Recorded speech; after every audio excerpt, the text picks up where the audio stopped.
Hello and welcome back to DAB Greenscapes. My name is Douglas Brown. Yes, I am sporting my Max Verstappen hat. I'm a big F1 fan, big Red Bull fan. All right, well, here we go. The reason that you're here, the Adidas Terrex Swift R3 GTX.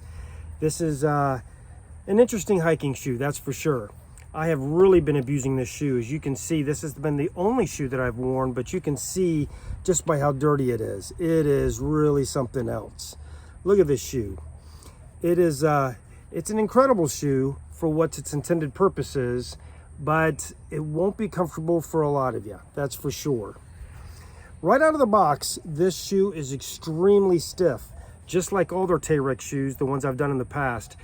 I call them dance shoes. Why? Because they have this incredible deck. This is a Continental, these are rubber lugs, but they're built really tough. In fact, this is probably the best part of the shoe. Look at the lugs on those. Now, I've worn these down a little bit over the last, I'd say, month and a half, but as you can tell, that is one nice plate. That is an incredible plate. And in fact, all the websites you go to review this shoe, will tell you that this is the best part of the shoe is the traction. The least part of the shoe is the comfort. Directly out of the box, these are the stiffest dadgum shoes I'll probably put on. This is my second pair of the Swift R3s. GTX version here. This is extremely stiff, very wide foot. I wish I would have brought my A3s because you would have seen they were pointed like this. This has a much wider shoe. Again, this is the Terrex Swift R3 GTX. It's got a nice little writing here, Swift, and the R right here. You can tell what you're buying.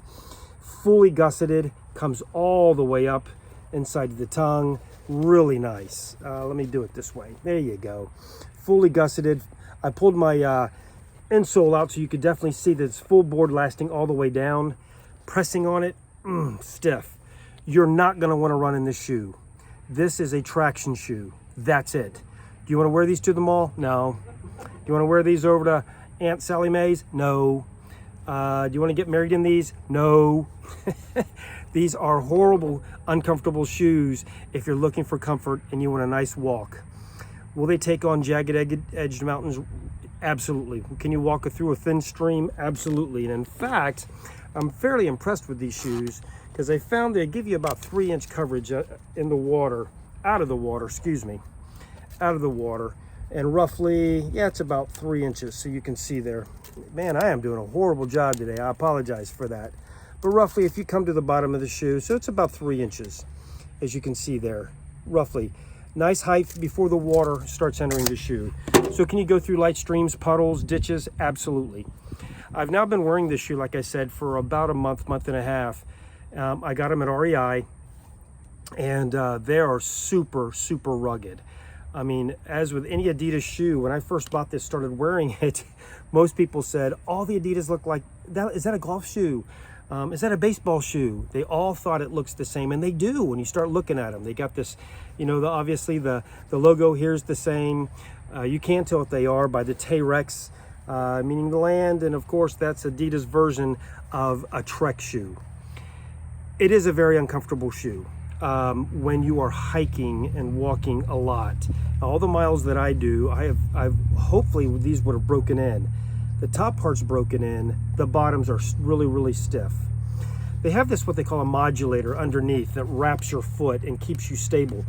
There's very little torsion, very little. I mean, this is a tough shoe.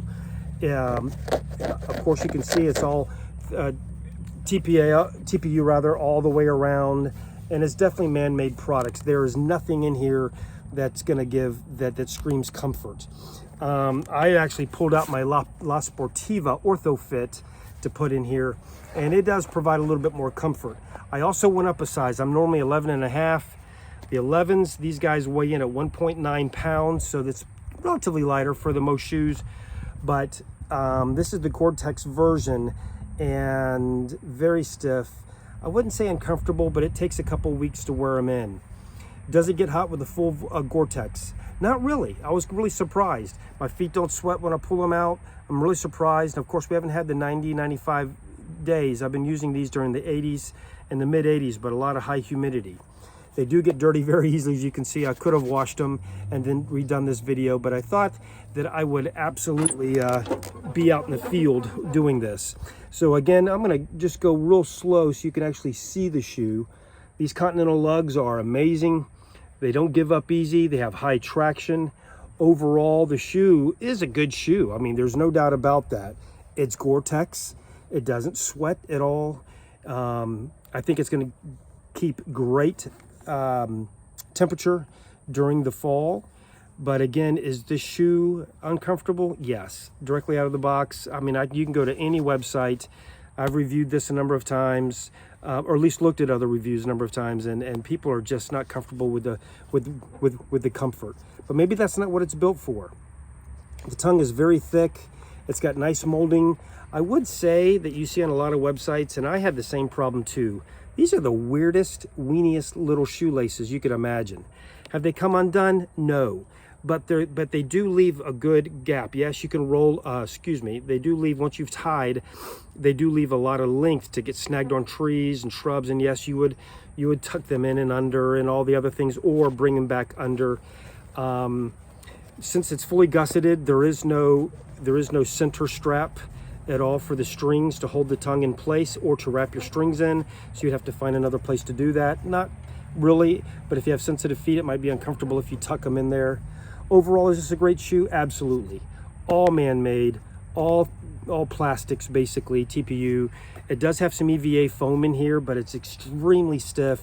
It's got this Pro modulator in here, again, to help you with the torsion. Again, this is a stiffer shoe. If you have a skinnier foot, this may not be the shoe for you because you can't quite get the good wrap with these shoelaces. And in fact, when you tie the shoelaces, the tongue ends up sticking out. And even if you can see where this is, it doesn't roll up here. It doesn't fasten up here. It always wants to drop down. There's nothing keeping it up here at all. So kind of a poor design by Adidas at that part. But for the most part, is this a good shoe? Sure, absolutely. And this is my scale. From 0 to 10, where would I rank it? Probably 6.5, 7. The redeeming qualities are Gore-Tex, great traction, tough, rugged shoe. But I do a lot of miles, and I imagine you do too. You want comfort. You're gonna have to put in different inserts. Buy a larger size shoe, put in different inserts, wear thicker socks. But it's a wrap. This is the Terrex, Adidas Terrex R3 GTX shoe. Good shoe, but on the stiff side. Go Max Verstappen, F1 Red Bull. All right, thank you. Cheers.